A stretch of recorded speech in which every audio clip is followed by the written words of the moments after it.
তাদের চারপাশে যারা ঘিরে আছে তারা চায় না মুসলিম লীগের সাথে সরকারের সংলাপ হোক, কোন সংস্কার কমিশনের সংলাপ হোক।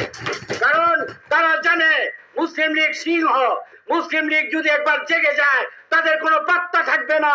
এই বাংলার জমিনে তাদেরকে কেউ জিজ্ঞাসা করবে না, কারণ তারা লুটেরা, তারা দুর্নীতিবাদ, তারা সন্ত্রাসী, তারা চাঁদাবাজ, তারা অর্থ পাচারকারী।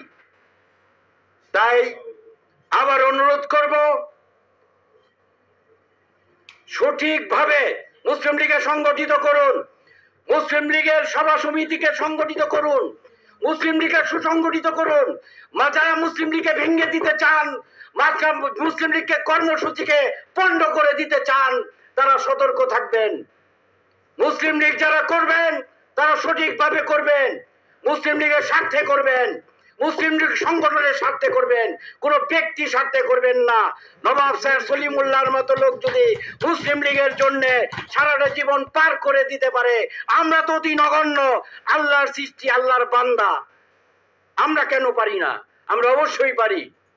আজকে আমাদের সামনে যে দুজন মানুষ এসছে, জাফর ভাই এবং ওয়াহিদুজ্জামান বাচ্চু ভাই, আমরা অনেকটাই অনুপ্রাণিত হয়েছি।